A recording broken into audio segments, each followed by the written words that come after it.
Let's see. I gotta go get a.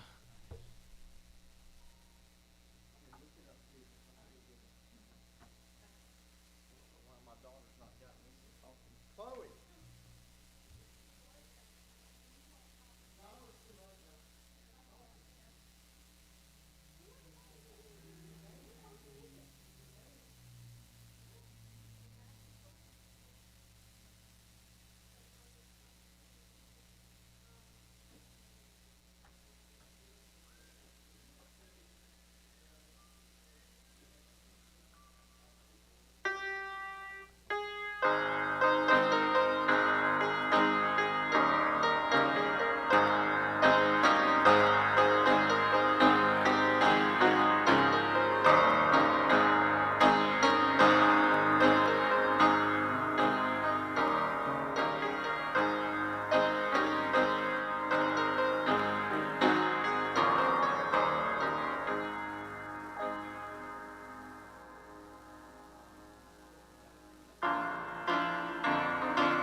Where do you think it's coming from these?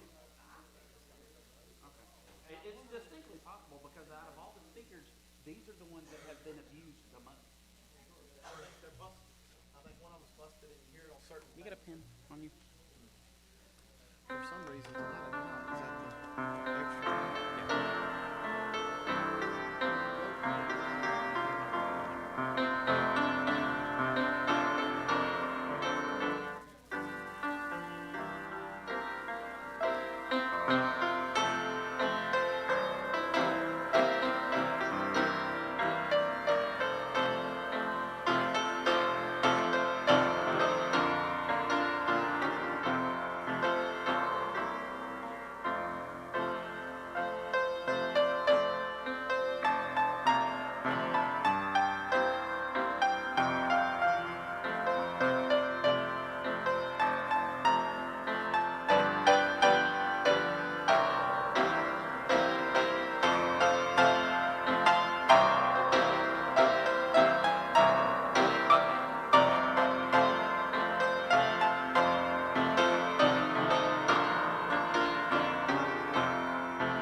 It's probably about time to tune it.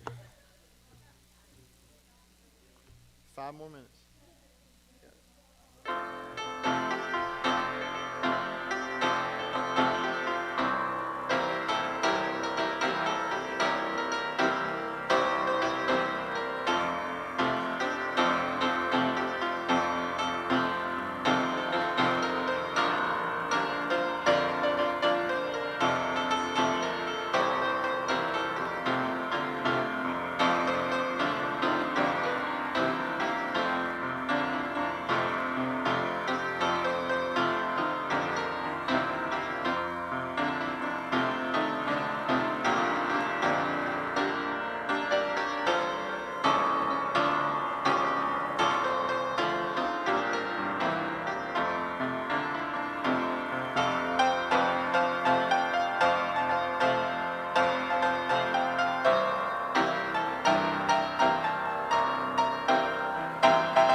right, good to see everybody out here tonight. Let's take our hymn books to page 258, and let's all stand and sing, "Oh, How I Love Jesus" tonight. Thank you for being here. Thank you for being faithful. Page 258. There is a name I love to hear, I love to sing its worth. It sounds like music in my ear, the sweetest name on earth. Oh, how I love Jesus. Oh, how I love Jesus. Oh, how I love Jesus, because he first loved me. It tells me of a Savior's love who died to set me free. It tells me of his precious blood, the sinner's perfect plea. Oh, how I love Jesus. Oh, how I love Jesus. Oh, how I love Jesus, because he first loved me. It tells me what my Father hath in store for every day. And though I tread a darksome path, he'll sunshine all the way. Oh, how I love Jesus. Oh, how I love Jesus. Oh, how I love Jesus, because he first loved me. Verse 4. It tells of one whose loving heart can feel my deepest woe, who in each sorrow bears a part that none can bear below. Oh, how I love Jesus. Oh, how I love Jesus. Oh, how I love Jesus, because he first loved me. And we love him because he first loved us. Amen. Brother Greg, will you open us up in prayer tonight, please, for the service? Lord, we thank you so very much for this day that you've given us. We thank you for allowing us to come here to this place that you commanded us to do, Lord. Get into your word, Lord, to see what you have for us. Lord, just listen to the wisdom that you've given Dr. McMurtry. Help us to be attentive. Help us to discern what you want us to have out of tonight. In Christ's name we pray. Amen. We're going to sing page 321 next. We're going to sing the first verse. I'll let y'all fellowship for like 30 seconds, and then we'll come back together to sing the rest of it, all right? Sound the battle cry, see the foe is nigh, raise the standard high for the Lord. Gird your armor on, stand firm everyone, rest your cause upon his holy word. Roused in soldiers, rally round the banner, ready, steady, pass the word along. Onward, forward, shout aloud, Hosanna, Christ is captain of the mighty throne. All right, fellowship, greet each other, let them know you're glad to see them here.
We'll sing that verse too.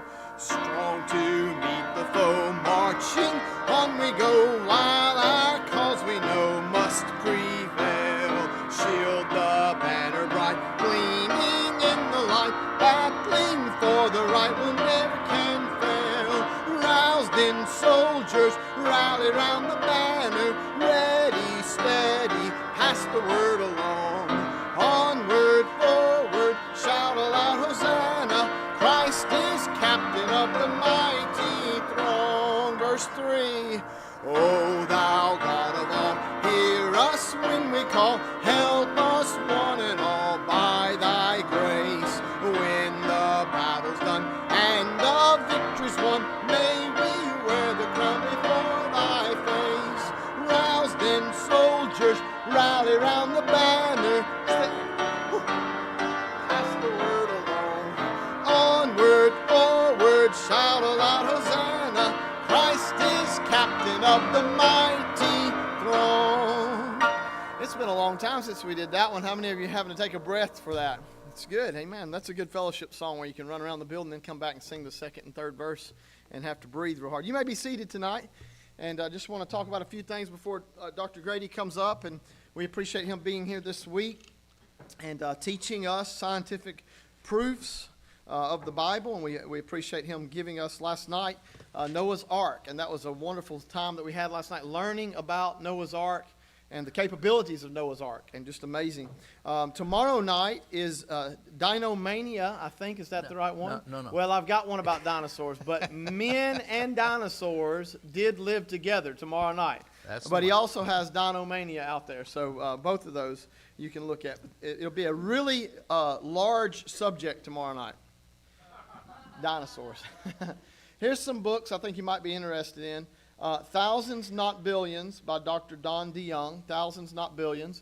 And so if you want to read something like that, that'll help you understand why we take a biblical worldview on the earth is not billions of years old, but thousands of years old. Rocks Aren't Clocks, a critique of the geological time scale, which you may be talking about some of that tonight, right? So Rocks, Not Clocks. Yep. And then Evolution. Here's a large volume 1 book by Dr. Carl Werner. Evolution, The Grand Experiment, Volume 1, The Quest for an Answer. And that would give you a whole lot of stuff that would really help you when you're speaking to people. You know, when I was in Baton Rouge, we had a ministry at LSU campus, and you would not believe right now how many atheists and agnostics there are because of the teaching of evolution that's taken them away from our Judeo-Christian heritage. But if you can talk to them logically about some things and get them to think, then if you befriend them and get them to think, sometimes you can lead them to Christ, and that's a blessing. The Wonders of God's Word Dinosaur Activity Book for Children. It's out there, so make sure that you look at those and grab them up for kids. Some of you adults, if you don't get any of the adult books, there's kids' books out there. If you need pictures and places to color, you can do that. How many of you adults still color sometimes? How many of you still color? Yeah, I figured that. I knew that. All right. Well, praise the Lord for that. Well, let's give Dr. Grady a Riverview welcome tonight as he comes up. And we're anticipating what you have for us. Thanks, sir. Appreciate that. Yes, tomorrow night is People and Dinosaurs Did Live Together. Capital D, capital I, capital D. But we also have some other things on dinosaurs, such as Dinomania. And the one on Sharp Teeth and Sharp Claws Do Not Immediate or Make also starts off with dinosaurs as well. So we got lots of information on that. Tonight, I said that tonight's presentation was really going to be dealing with those that are really concerned about education. That if you have children, grandchildren, great-grandchildren, or if you're in the education system yourself, that you would really want to be here tonight. Remember I said the other day, there is nothing new about evolution. That evolution, philosophically, can be traced all the way back to the Garden of Eden. Anybody remember that? Yep. 3 people. Very good. Okay. Yep. Well, I want to talk about ancient evolutionists. Again, you have to remember that the early apostles of the first century church were dealing with the science of creation versus evolution. And I mentioned that one particular evolutionary philosopher of the Greeks that talked about how fish walked out of the water and became people. Well, let's take a little look. Notice that this is, roughly 2,600 years ago, and Thales said, well, that natural evolutionist that he was, that life originated in the water. So again, that's the same concept that evolutionists talk about today, correct? So there's nothing new under the sun.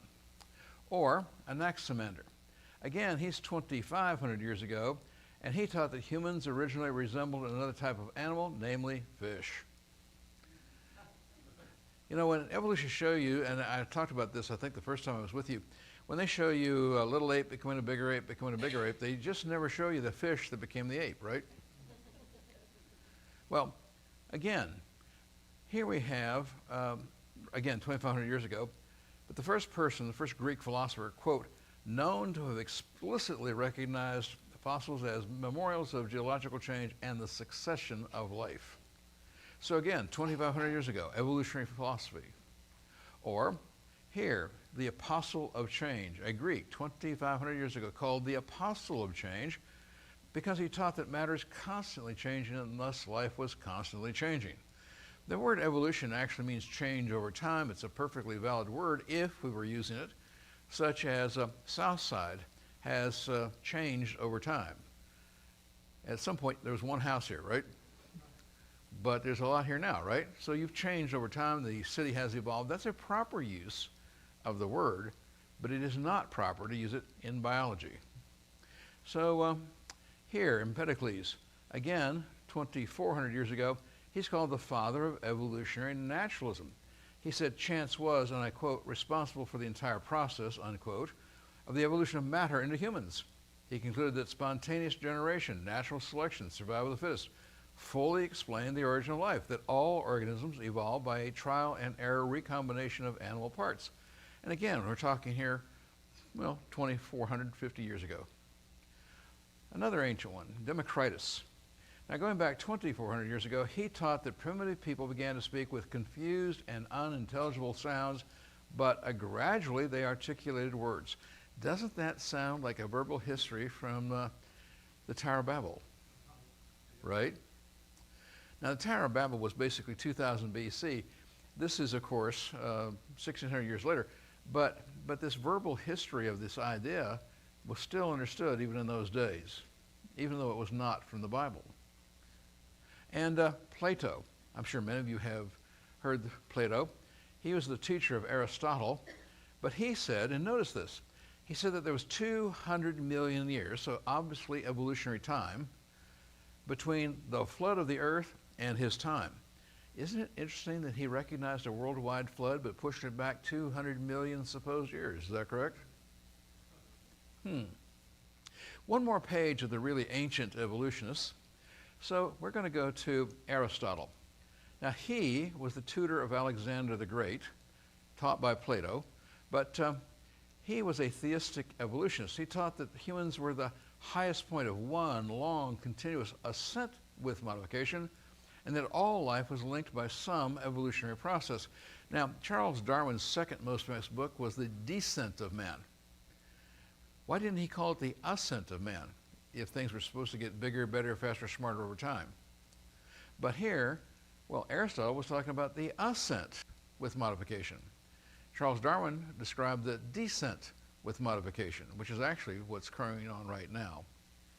Or the next one, Epicurus. Now, we talked about him on Sunday morning, right? The Epicureans that were in Athens, dead for 300 years when Paul walked into town, but he taught that there was no God of God because the universe came about by a chance movement of atoms.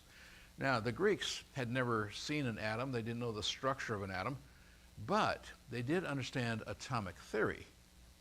And then somebody, anybody here, Stephen Hawking, the scientist with the ALS, made very famous in movies and all kinds of stuff, right? Well, he was a preeminent physicist in his time, according to the evolutionists anyway. But in 2010, Stephen Hawking said that there was no God because the universe came about from a quantum fluctuation of virtual particles. To be perfectly blunt, that's exactly what Epicurus said back in 2,300 years ago, you know. So there's nothing new under the sun. I quote Ecclesiastes, right? And how about Pliny the Elder? Now, he was a Roman naturalist, lived at the same time as the first century church, and at the same time as Flavius Josephus. But he taught, we are so subject to chance that chance herself takes the place of God. She proves that God is uncertain. Evolutionists believe in a God. It's just the God of random chance, and that everything has to be by random chance. And yet here he's talking about this 2,000 years ago. Now, the Hindus. We met a couple of gentlemen last night that were Hindus, and Hinduism is the perfect example of evolutionary theory applied to religion. Because think about what Hindus believe, right? They don't believe that anybody permanently dies. They do not believe that you are permanently responsible to a god. They believe you start off as a roach. But if you're a really good roach, when you die, you get to come back as a mouse. But if you're a really good mouse, then you get to come back as the cat. But if you're a really good cat, you get to come back as a dog. And if you're a really good dog, and eventually you work up to a cow. Now, if you're a really good cow, you get to come back as a really bad human. But if you're really good at being a bad human, you get to come back as a mediocre human.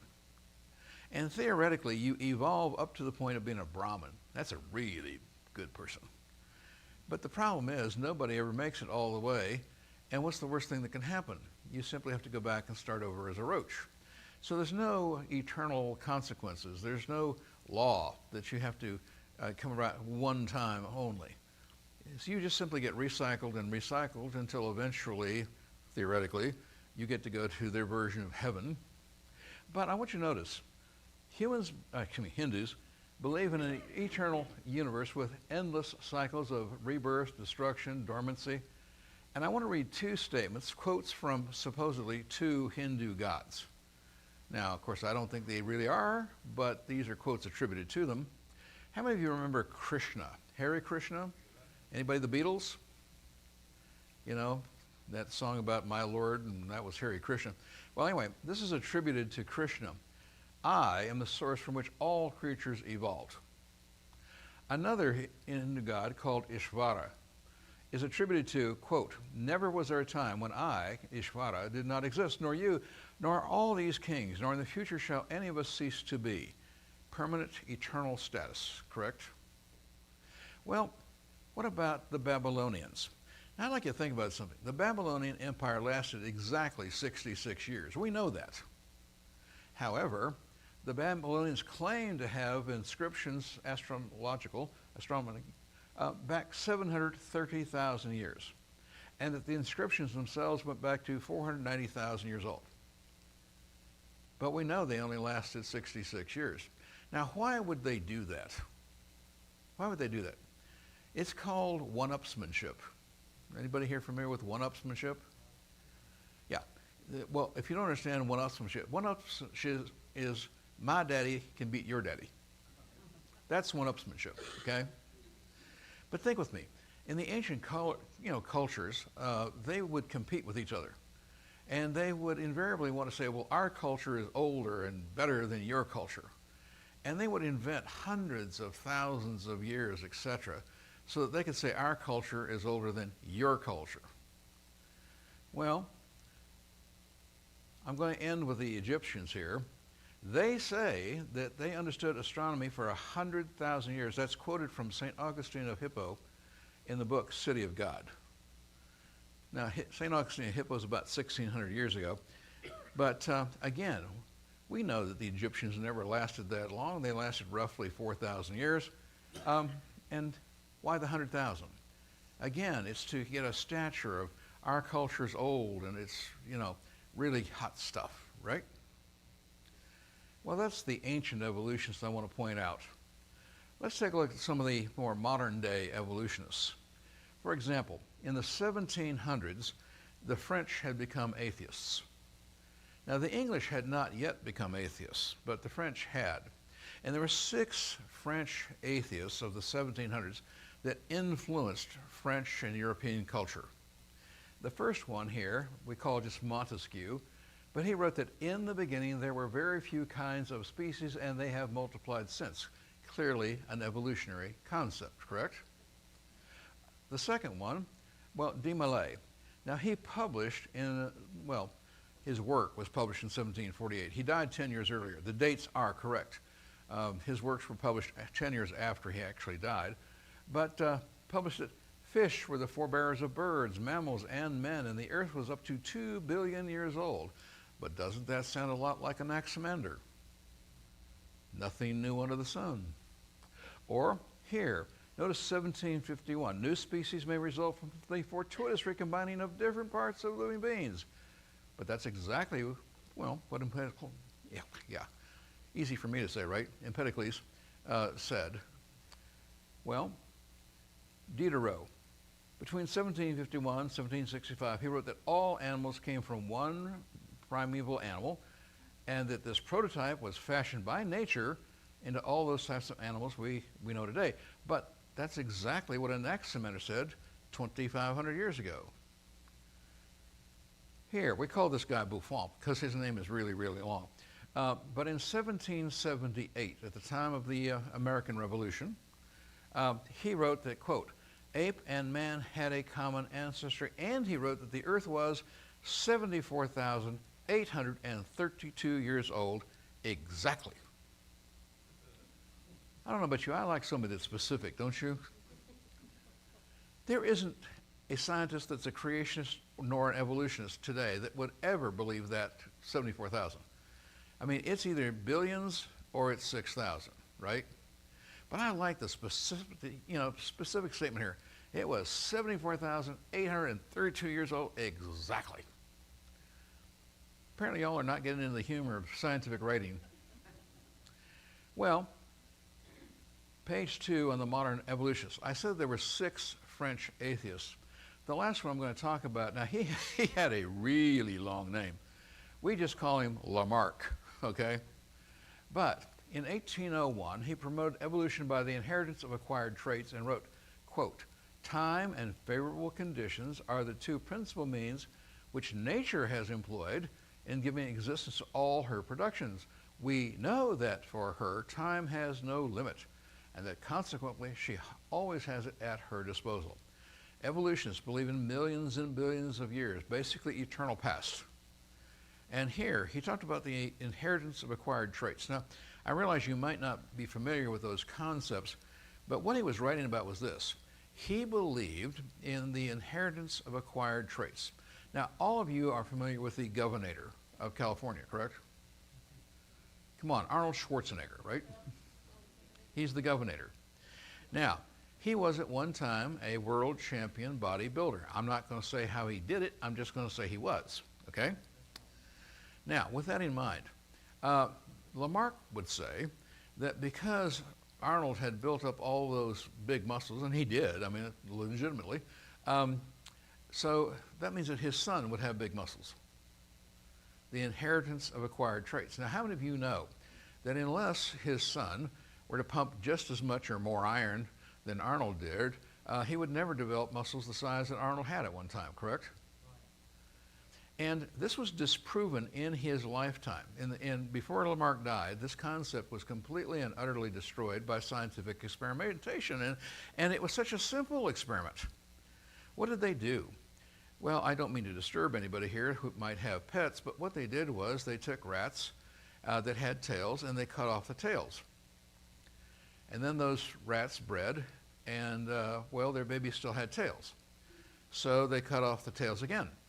And it didn't matter how many tails they cut off, rats were still born with tails, proving there is not an inheritance of acquired traits. Boy, y'all need caffeine. Now, the French atheists that I have just mentioned, their philosophy jumped across the North Sea to Scotland. I apologize for this. Well, McMurtry's Scottish, hello? Okay. But these 6 French atheists, they influenced a guy named James Hutton. Now, James Hutton was born into not a wealthy family, but a reasonably well-to-do family. He did go to the University of Edinburgh, and he did earn an MD, doctorate degree, but he never once practiced medicine. He went back home and basically became a gentleman farmer. But just before he died in 1795, he published 2 volumes of a book called Theory of the Earth, volumes 1 and 2. And here he proposed the earth had, quote, no vestige of a beginning, no prospect of an end. Again, he was promoting eternal time. And it's because of his works that the English started going atheistic. That the Bible wasn't right about 6,000 years old and so forth. So he was placing doubts into the population. Now, his writings are very obscure to read.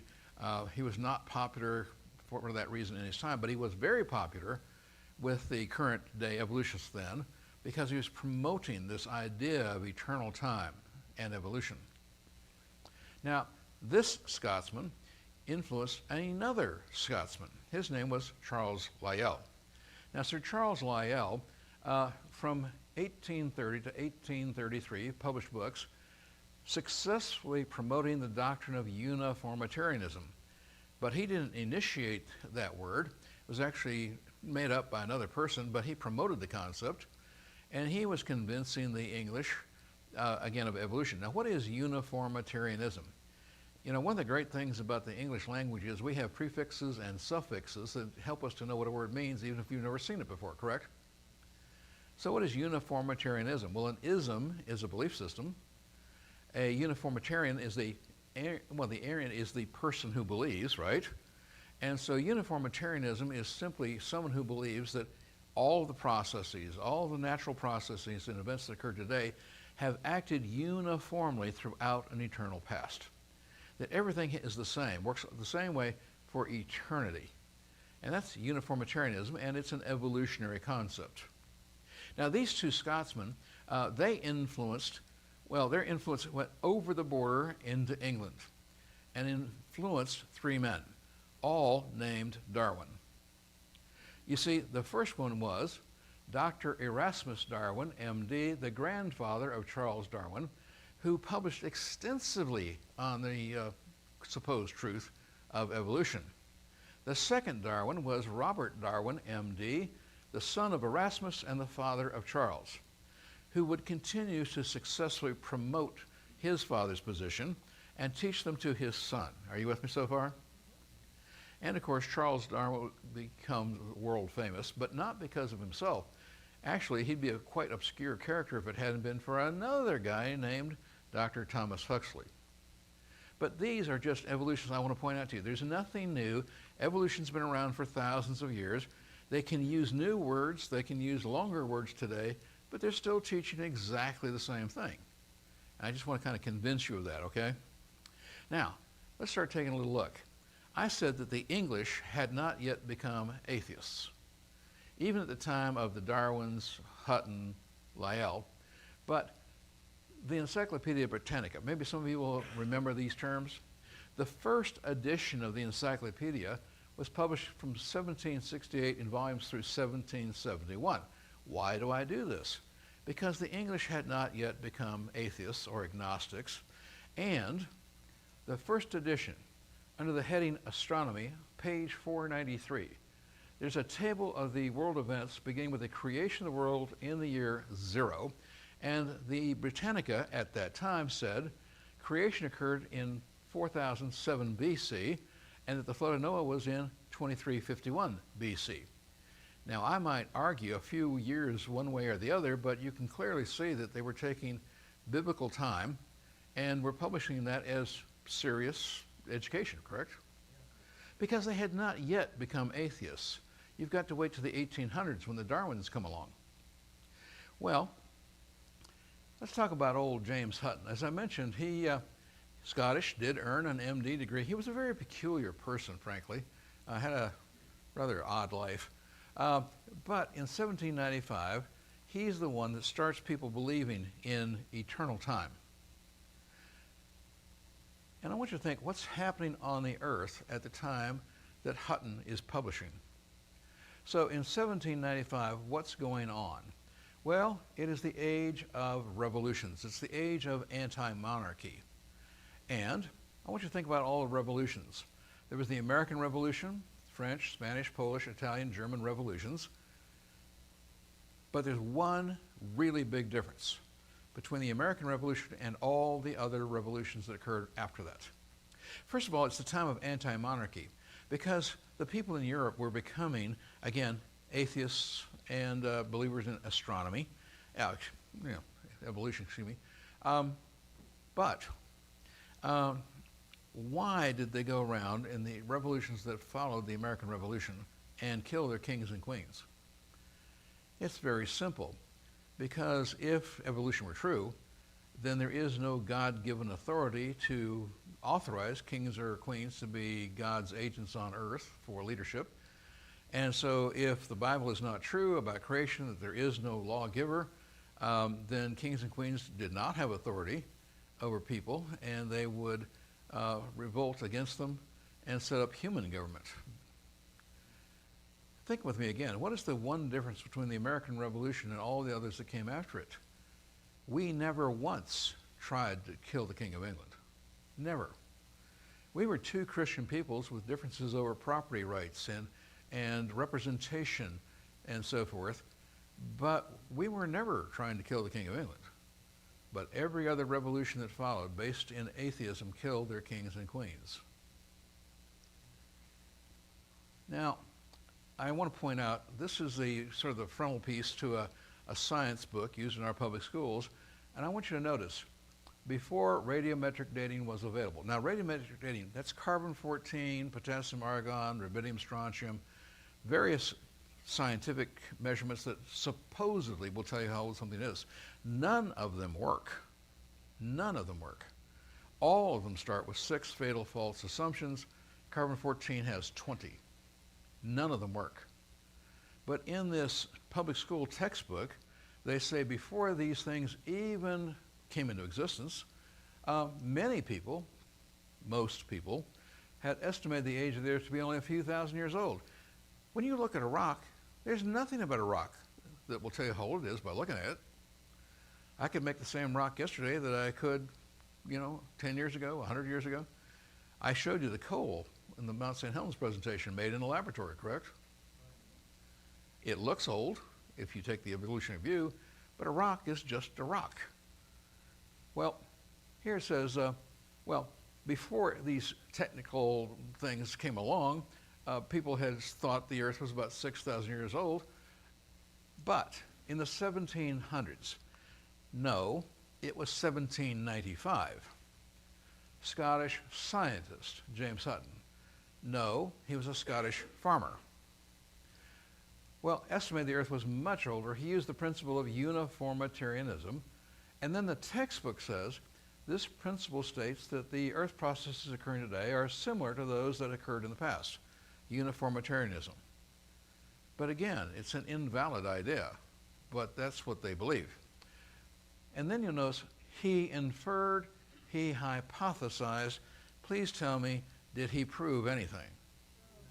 No, he inferred, he hypothesized. He didn't prove a thing. Is that correct? And then the page goes on to say this. Sir Charles Lyell calls him an English geologist. No, he wasn't. He was a Scottish lawyer. He's the one that's given the most credit for advancing the concepts of uniformitarianism. And let's just take a look at Sir Charles Lyell for just a moment. Again, he was not a scientist.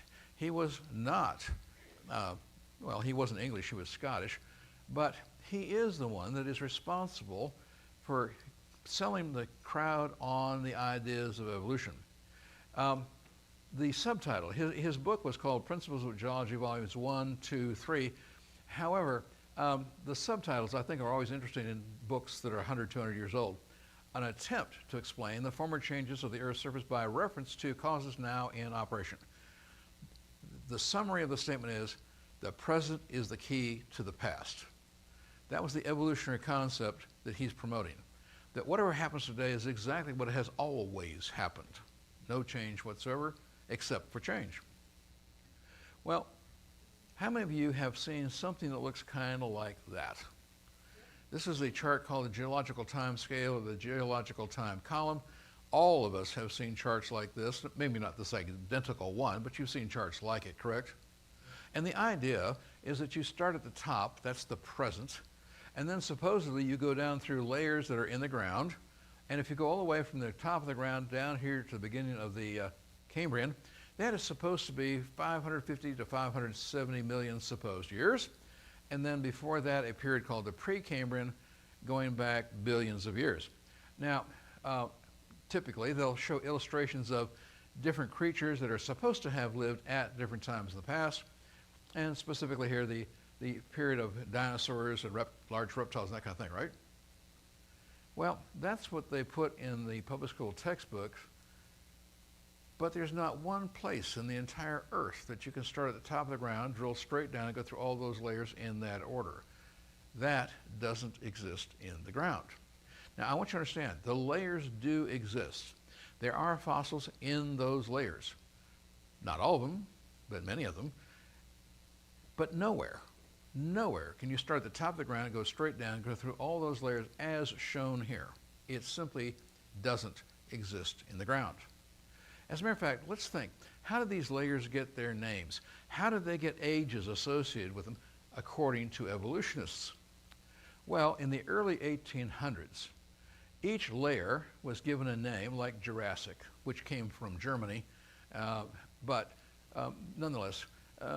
each layer was given a name, and they were given an age. You know, this is 100 million, this is 200 million, this is 300 million, and they were given what is called a key or index fossil. So if you found that particular fossil, you would know it's 100 million years old, or 200 million years old, or 300 million years old. That was the concept, okay? And that was developed in England in the early 1800s. But the problem is that that geological column, which is the Bible for the evolutionists, can only be found in two places in the entire world: in the textbook and the minds of those who believe in evolution. Nowhere can you actually find it in the ground. Remember, tonight is what's really in the ground versus what's in the textbook. I say again, the layers do exist. There are fossils in the layers, but nowhere can you find them in that order over the entire distance. And to prove that, this again is a science textbook from American public schools. Notice it says up here, if there were a column of sediments. Unfortunately, no such column exists. And that's right in the evolutionary public school textbook. Apparently, that's not enough. Well, let me do another one for you. Okay, think with me. Here again is that chart. Think with me. If we could find the thickest layer of each of these in the ground, wouldn't that supposedly represent the longest period of time for accumulation of that layer? Would you kind of agree there? If you could find the thickest layer, it would supposedly represent the longest period of time for accumulation of that layer, because if you found less, you could always say some of it had been eroded away after it was deposited, right? So the thickest layer would supposedly represent the longest period of time for accumulation of that layer. And the problem is this: if you take the thickest layer of each of these layers found anywhere in the world, bring them to one spot, stack them in the order shown in the chart, the layers would actually go 76 miles high. What is the problem? The problem is the average thickness of these layers around the Earth is 1.2 miles. Now that means there's 74.8 miles missing. Hello? I believe the technical term there is bummer. Now, this is a picture of the south wall of the Grand Canyon at sunrise. Maybe you have probably been there. And, well, remember, we did the Mount St. Helm presentation. The flat sidewalls, flat bottom, buttes coming out of the floor, yes, but flat bottom up to 18 miles across, but two straight side walls, correct? And you see these wonderful, beautiful exposed layers, correct? And evolutionists want you to believe that that is the accumulation of one layer at a time over a very long period of time, that supposedly what you see represents 500 million years of slow and gradual accumulation, one layer at a time. Now, the first thing I want you to remember is there's actually 160 million years of layers missing. The entire Silurian period, for instance, is non-existent at the Grand Canyon. But there are whole chunks of the column that aren't there. So out of the supposed 500, there's 160 that are missing. I think that's a problem. But I have another question for you. You see, when you look this far away, when you look at miles away, those layers, they look really flat, don't they? Oh, come on, they do. They look really flat, right? Until you actually walk up and look at them up close and personal. Now, this is the south rim, but up on the north rim. On the north rim, there's the North Kaibab Trail. And you can be walking up from the bottom about halfway up the North Kaibab Trail, and if you stop, turn 90 degrees, back up only 2 feet. This is the Grand Canyon, folks. You only back up 2 feet. But when you look at the wall, there's an almost perfect circle of dried out mud that's one kind of rock, but it is surrounded like a donut or a bagel with another kind of sedimentary rock, which is different. And then the donut, the bagel, is surrounded by the same kind of rock that's in the middle. A little hard to explain that unless it's a worldwide flood. Uh-huh. And I have another question too. When you look at those layers, remember something. I think I mentioned this the last time I was with you. Remember that in Bible study and in science, the two most important questions are exactly the same. It applies to Bible study and it applies to science. What are the two most important questions? The first question is, what is there? That when I make a scientific observation, I have to accurately and, give the description of what's there. So it has to be accurate and descriptive, what's there. But we learn more by asking the second question than the first, because the second question is, what is not there? And we'll learn more by asking that question than the first. Well, again, this is very true of Bible study. I could prove it to you easily, but think with me for a second. If each of those layers that you see there is one flood after another, with time in between, you would have to believe, for example, you would have to believe that roughly 1,000 floods of about the same thickness occurred over more than 100,000 square miles, basically the same 1,000 times in a row. Doesn't that kind of stretch credulity? Yeah. And again, these layers actually represent many different ages according to evolutionists, but think with me. That means that if these layers were laid down one at a time, okay, so if each layer was laid down one at a time, you would have to admit that each layer would be exposed for a certain amount of time before the next layer was deposited, correct? Right? Then please tell me, what's missing? Because you see, what's missing is there are no soil horizons between those layers. There are no V-shaped erosion marks in those layers. After all, if they had been exposed, there would be some erosion, you'd have some soil, and then the next layer. And if a layer was exposed, it's going to rain, and you're going to etch a V-shaped erosion mark into the layer, and that V-shape would be filled in by the next layer coming in on top, correct? So there are no soil horizons, there are no V-shaped erosion marks in the layers, there's no animal holes, and there's no root holes. That's all missing. So that tells you that all those layers, supposedly representing 500 million years, that they were all deposited at the same time. And modern research in sedimentation tanks in Colorado and in France have proven that in a flood, all the layers form at the same time. And they extend in the direction of water flow. And that means that the layer on the bottom is the same age as the layer on top. This isn't young and that's not old, they're the same age. And so the layers actually extend in the direction of water flow, and they're all made at the same time. And that's been scientifically proven. And how do they date the layers? Well, this is how they do it. They don't use modern technology because I just said modern technology doesn't work. Carbon-14, potassium, argon does not work. So how do they do it? Well, this is actually how they do it. They tell us how old the rock layer is by the fossil you find in it. And then they tell us how old the fossil is by the layer you found it in. Apparently I need to repeat that. They tell you how old the layer is by the fossil you find in it, and they tell how old the fossil is by the layer you found it in. And I will prove to you that's exactly what they do. Please take a look. This is an earth science textbook used in the United States. And it says on page 331, scientists use index fossils to determine the age of rock layers. Right there, right? So they said, index fossils date the layers. Please notice the exact same textbook. On page 358, up here it says, no, the rock layers date the fossils.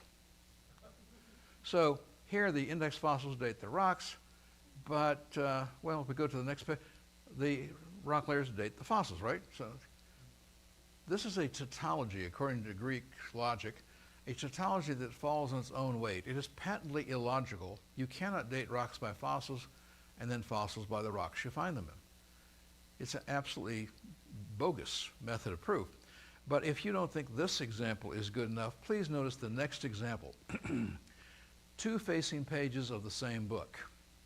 Notice here in this textbook, page 306, 307. It says here the layers of rocks are dated by types of fossils they contain. So on page 306 it says you date the rock by the fossils, correct? But down here it says you date the fossil by the rock. So you date the rock by the fossil, then the fossil by the rock, and then the rock by the fossils, and then hello? And those are facing pages of the same textbook. Can you believe they even wrote it without seeing what they were doing, you know? And I want to share with you an article in the American Journal of Science. I know it was written back in 1976, but it's as good today as it was then. Like so many of us, right?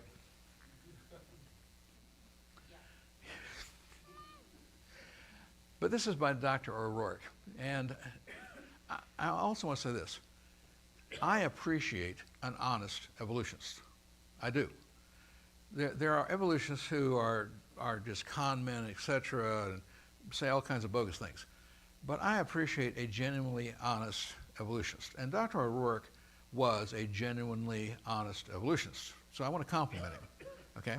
But writing, I quote, "The intelligent layman has long suspected circular reasoning in the use of rocks to date fossils and fossils to date rocks."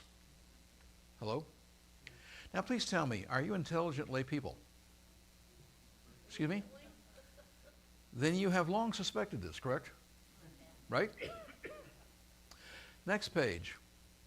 The evolutionary believing geologist has never bothered to think of a good reply, feeling the explanations are not worth the trouble as long as the work brings results.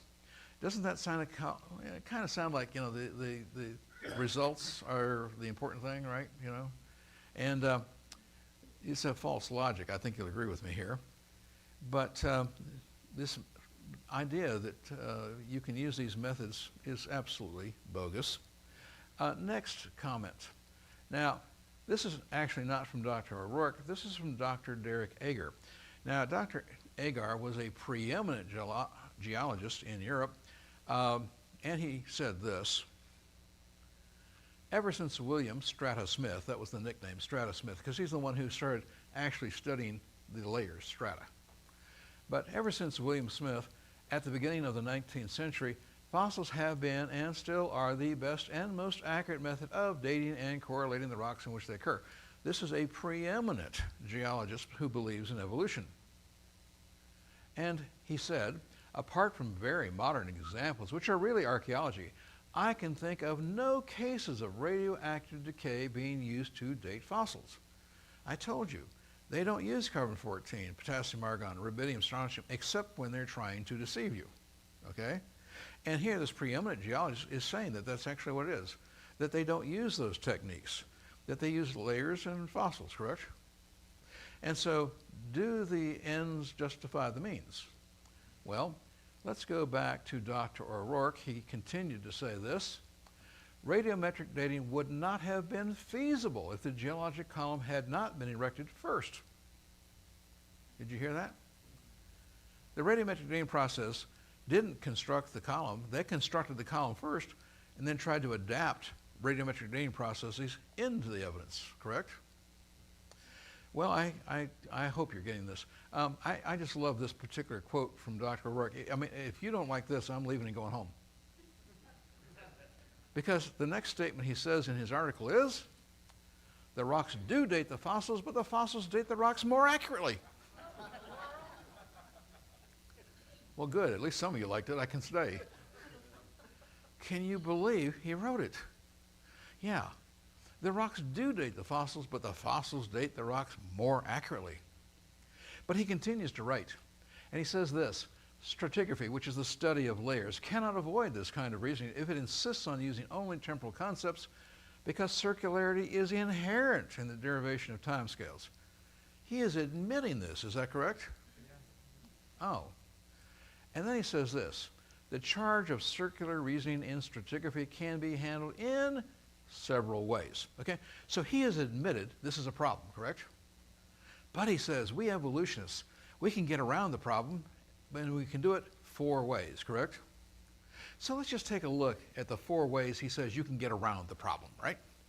What is the first one that he says? He says, it can be ignored as not the proper concern of the public.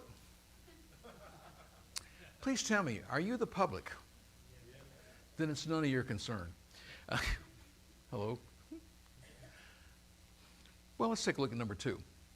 It can be denied by calling down the law of evolution. Now, there is no such thing as the law of evolution.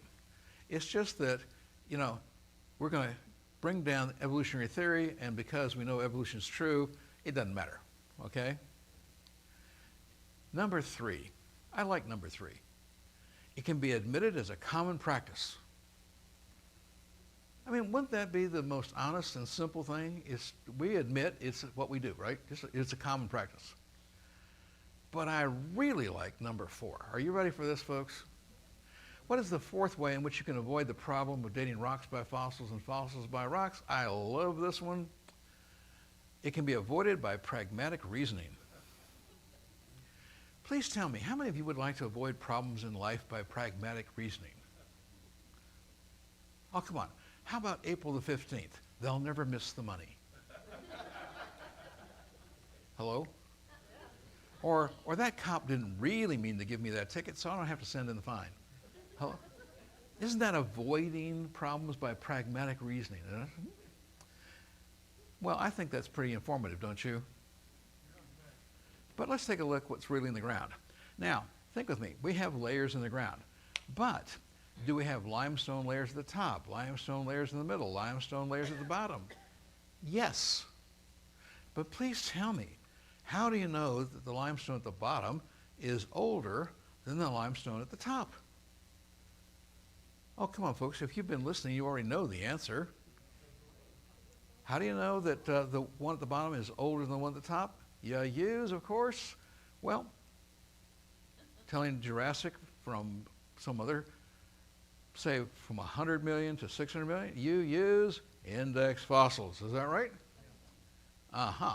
Now let's use our minds and eyes to just see some of the index fossils that have been used to date rocks, okay? For example, this is the picture of a fossil tarantula. Now today I can hold a tarantula in my hand, correct? But it appears to me, looking at this photograph, that in the old days they used to hold my hand in them. Is that correct? Remember, evolutionists say things get bigger, better, faster, smarter over time. But the truth is things are getting smaller, slower, and dumber. And tarantulas used to be that big, and today they're that big. Hello? Well, I was driving up to Mississippi first and then over here. But as I was driving out of Florida, how many of you remember seeing in drainage ponds or drainage ditches and so on, have you ever seen cattails growing? Cattails, right? I know you have, but you've seen them, right? And so I'm just trying to get you to be honest about it. Now down in Florida, they're 6 foot tall. But it's interesting because as I drive farther and farther north, they get shorter and shorter. And so you get up into the areas of, say, Virginia and Maryland, they're 5 foot tall. You get up into New England, they're 3 foot tall, okay? However, when was the last time any of you saw cattails that are 60 foot tall? Excuse me? Never? But they used to be 60 foot tall. We have found fossil cattails that are 60 foot long in the fossil record. Huh. So does things seem to be getting bigger, better, faster, smaller, or smaller, slower, and dumber? And how about this one? What you're looking at is a fossil oyster. I'll repeat.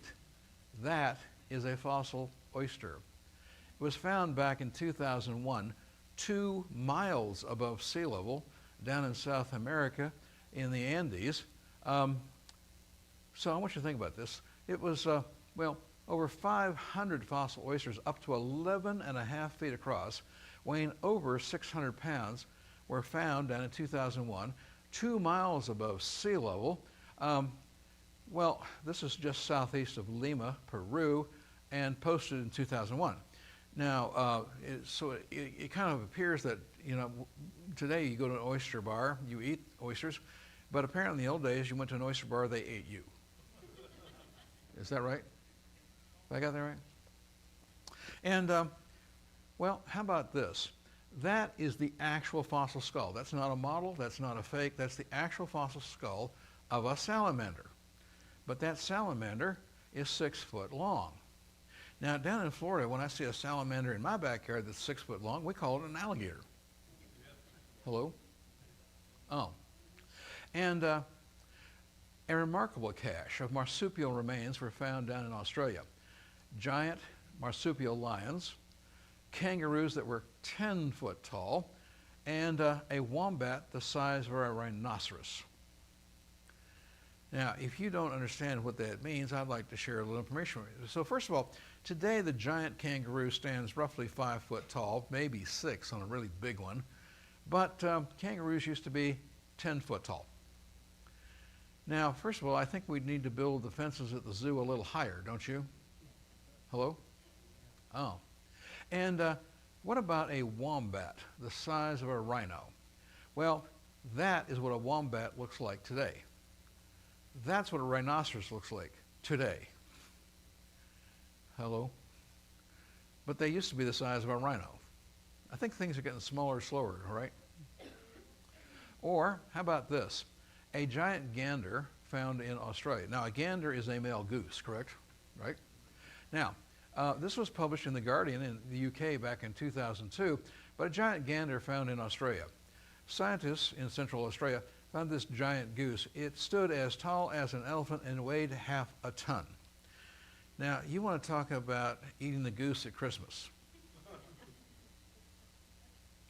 But what's more extraordinary about it is this. They're nicknamed running birds, but that's because they had springing ligaments in their legs similar to those found in horses.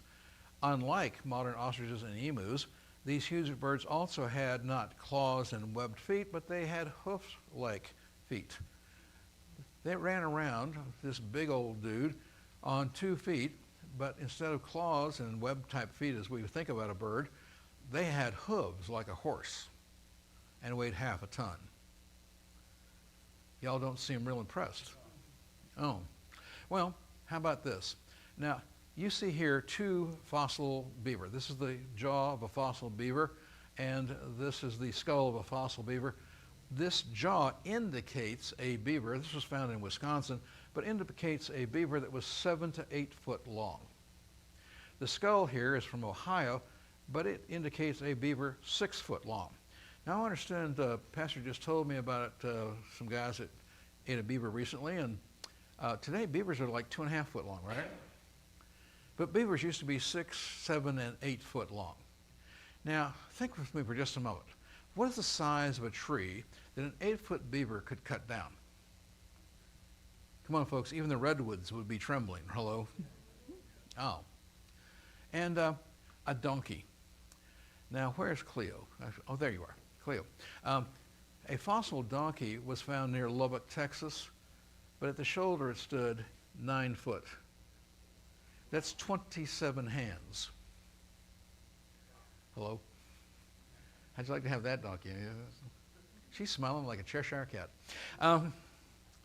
Well, again, things getting bigger, better, faster, smarter, or are they getting smaller, slower? Well, and that is the body of a fossil armadillo.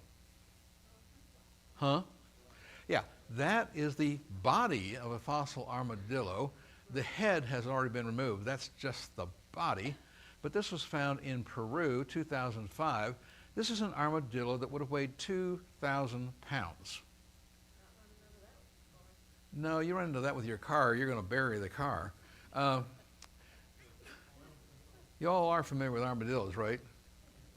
Or are you more familiar with wasadillos? You know, you're driving down the street and there was a dillo and a wasadillo. And anyway, but interesting so far? What is in the textbooks and what is in the ground is interesting. Hello? Well, this is a sea turtle, 15 foot across, from the Yale University collection. This is from the 1800s. This photograph is from the 1800s. Now, we are very proud of our sea turtles down in Florida. We take a lot of care to keep them alive, etc. But sea turtles in Florida today are 2.5 to 3 foot across. But sea turtles used to be 15 foot across. Hello? Talk about the amount of soup you would make out of that one. Well, I want something for the guys, okay? Now, that is the skeleton of an Irish elk, as it is called. The horns spread is 12 feet across. Any hunters here that would like to have a rack 12 foot across in the home? I mean, you'd be willing to build another room just to display that, wouldn't you? But what's interesting, the giant Irish elk became extinct only a couple of hundred years ago. And recently we went to museums, we extracted DNA material that was still in the bones, and guess what? The DNA proved this is not an elk. It's actually a species of giant red deer. So how would you like to go deer hunting for that? I see some guys that are salivating. Anybody got a towel? Well, rhinoceros, 18 foot tall at the shoulder. This comes from the University of Nebraska Museum. 33 foot long, 18 foot at the shoulder. Let's see, that's 54 hands high. Got a saddle for that? Not a chance. Anyway, so again, when we look at what's in the ground versus what's in the textbook, we can see that actually evolution is not true. Things are not getting bigger, better, faster, smarter, and one kind does not change into another kind. They get smaller, slower, and dumber, but they remain the same kind. And we have books on the table that have the photographs to prove it. Pastor picked up one, an excellent book to compare creation versus evolution in a very fair and honest way. And there's a creationist and an evolutionist at the beginning of each section. You read what we all believe, and then you look at the evidence for yourself. And it just destroys evolution. Now, this is a rock. And you see these black things in here? Those little black things, they're called graptolites. This is a creature that lived in the ocean. And according to evolutionists, graptolites are an index fossil for rocks that are 410 million years old. This comes from New York State.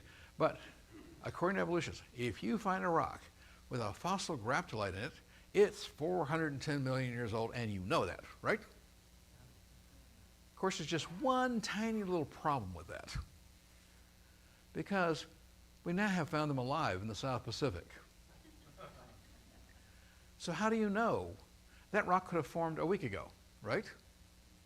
Oh, and the very famous coelacanth fish. Now, this is 2006. This is a book published in Austin, Texas, but it was actually used in Florida public schools. It's the teacher's edition, not the student's edition. And so this has material that the teacher is supposed to teach the students, right? Now, down here, what do we have? This is the very famous coelacanth fish. And according to evolutionists, it lived during the Devonian period up here from roughly 360 to 410 million supposed years ago. And the book is showing how this is the fish that used these fins at the bottom to learn how to crawl up on land and evolved into amphibians. And that is what it's illustrating here. So here we have this textbook showing how the coelacanth, which is one of the most ugly fish in the world, it has lots of extra fins, okay? And according to evolutionists, these fish, well, they found out how to use these extra fins like little tiny legs and walk up on sandbars and mud banks. And this fish actually does have an air bladder. Now, Greg, this is a submarine, because this fish can, even though it doesn't really think about it, but it does it, it can actually expand the air bladder or shrink it. It goes up and down in the water like a submarine.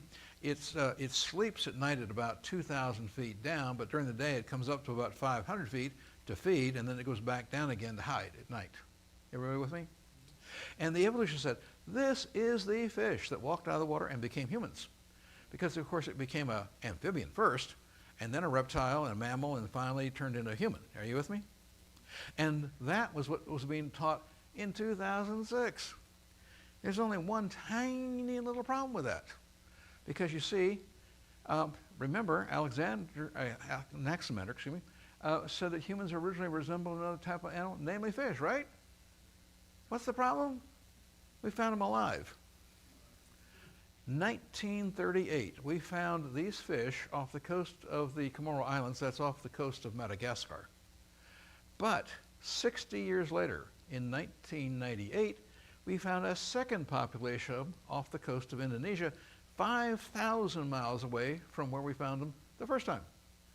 And they look exactly like the fossils, no change whatsoever, and they're quite alive. Well, at that point then, 1938, evolutionists had to agree it was not the coelacanth that had walked out of the water to become people. We knew that now, right? But they believed the story was true. And so they went around asking for your tax money to pay them to go out and find it. And sure enough, in 2006, eureka, we find the Tiktaalik rosier. Now the Tiktaalik rosier, notice what it says here. Now this is a picture of the front end of the skeleton fossilized of a Tiktaalik rosier, but it says 375 million-year-old remains look like a cross between fish and crocodile. Now notice this, scientists have caught a fossil fish in the act of adapting toward a life on land, a discovery that sheds new light on one of the greatest transformations in the history of animals. Researchers have long known that fish evolved into the first creatures on land with forelegs and backbones more than 365 million years ago, but they had precious little fossil evidence to document how it happened. So let's review that for just a second, right? So I didn't know that you could catch a fossil fish adapting to anything. Excuse me? And, well, researchers have long known. No, evolutionists have long believed, correct? Right? It's a faith statement. But had long believed that fish evolved, first creatures to go on land, and they say 365 million years ago. Now, never trust the National Geographic, but that is a map and drawing of a Tiktaalik rosier with flesh on the bone, showing where it was found. The fossils were found on the south end of Ellesmere Island. Ellesmere Island is north of the Northwest Territories of Canada. It's really up there, okay? Now, well, I think that this is a reasonable artist rendering of the front end of a Tiktaalik rosier based upon what we found, correct? However, please tell me, another artist drew a diagram, a picture of this fish using the exact same bones, and they said it looked like that. Now, I find this very interesting. First of all, you will notice the difference in appearance between this and that, correct? Because they're just artist renderings, opinions of the artist. The second thing is, we didn't find the back end. We don't know what the back end looked like. We don't know whether it had a pointed tail or three tails. Are you with me? Oh. But of course, you know, the artist Andy Warhol said, everybody gets 15 minutes of fame. And fame is a fleeting thing. Now, we found Tiktaalik rosier in 2006, supposedly 375 million years old, and you can see the evidence here. Now, we found several examples, but we found no back ends of any of them, okay? But fame is a fleeting thing, because only 4 years later, we found this. January 10, in Poland, this fossil of a creature walking on land, these are the footprints, of a creature walking on land 22 million supposed years before Tiktaalik rosier walked out of the water. And recent research has shown, absolutely, Tiktaalik rosier, the fins do not connect to the spine, and therefore the fish could not have used them to walk out of the water. Isn't modern research just a wonderful thing? Well, we had a little question about Mary Schweitzer, so I made sure I had this in here. Now, a medical pathologist examined dinosaur bone under a microscope, finding blood hemoglobin and DNA back in 1997. Her name is Dr. Mary Schweitzer. But I want to show you what she found. This originally was found in 1992. This is a photograph of red blood cells inside of a T-Rex bone, with the hemoglobin still in there. But the problem is, of course, according to evolutionists, this is roughly 70 million years old. The first thing is, how could these cells still exist without having completely dried out or disintegrated, right? Now, she was working at Montana Northern University at the time under a great evolutionary paleontologist named Jack Horner. And Jack Horner was supervising her, and she found this and said, look what I found. And to reward her for this absolutely incredible find, he had her fired. Because she found evidence that refuted evolution, and he's an absolute evolutionist. But Dr. Mary Schweitzer is a very intelligent woman and very resourceful. Being fired from Montana Northern, she went out and got a bigger, better job in her own laboratory at North Carolina State. And she continues to do research on this kind of material. But just to show you, 70 million year old T-Rex according to evolutionists, but this is soft flesh. This isn't rock, it's not hard. This is a ligament, and that little ligament right there proves that this was a female T-Rex. So we actually know the gender. But here you see cross sections. Here you see blood vessels, whole cells, and so forth. But this is soft tissue. If you're interested, I have a nice little article on my website about dozens and dozens of samples have been found in the fossil record, supposedly millions and millions old, that are all, well, they're soft tissue. We have found liquid blood in dinosaurs. We have found liquid ink in squid and octopi fossils. We have found soft tissue in tube worms that is supposed to be 500 million years old. If you'd like to know about some, the research is free for you to read on my website. Please feel free to do so. But this absolutely cannot possibly be true if evolutionary time were true. And let me explain why. Now, how many of you, or parents, grandparents that you had, used to can vegetables? Still do. So you had ball jars and curd jars, right? And you would can green beans and peaches and stuff like that, right?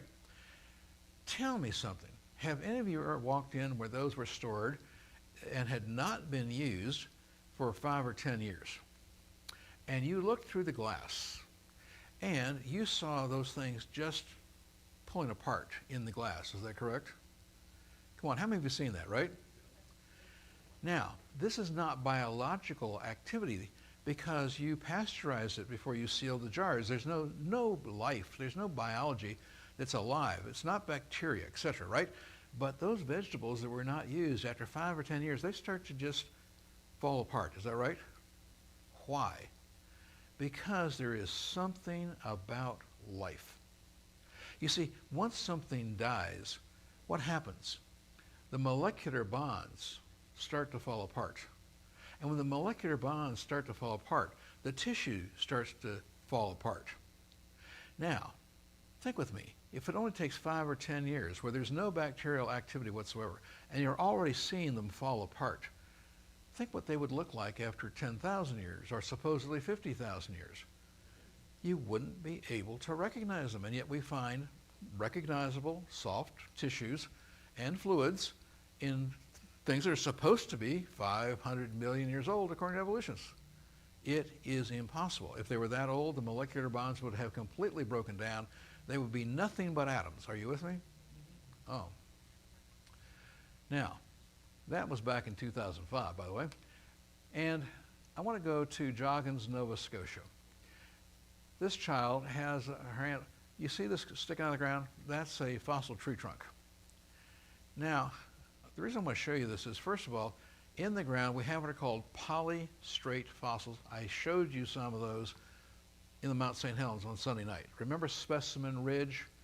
Trees sticking out of the ground that were stone or laying down, and stumps and trees were separated and so forth, right? Well, that's what this is here. The kicker, though, is this.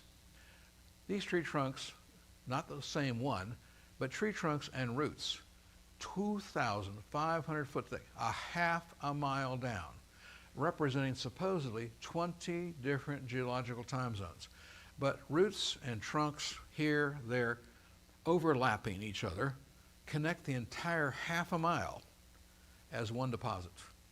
It's supposed to represent 20 different geological time periods according to evolutionists, but it actually is unified as one single unit. Now, only a worldwide flood could give you a half a mile deep layer with all these things inside that. Are you with me? Yeah. Good. Well, this is an ichthyosaur. Now, an ichthyosaur is a reptile that looks like a fish, but they breathe air like dolphins and porpoises and whales, okay? So they are reptiles. They have to breathe oxygen, have to come to the surface to breathe, right? But is fossilization a rapid or a slow process?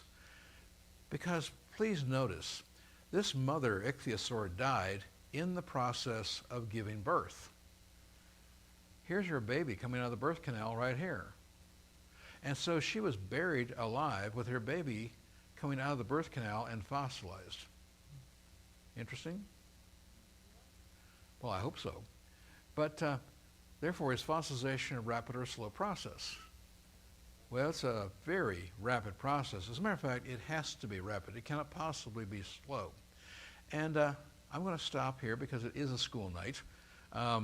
There's much more material on the video at the table. So if you're interested in finding these kinds of things and the significance of these kinds of things, we have it available. But I do hope tonight that when I've showed you what is really in the ground versus what's in the textbook, it was quite a revelation. So, Pastor? Hey, if you enjoyed that, say amen. Hey, I want to say this tonight. Let's just believe God's word is truth, and that every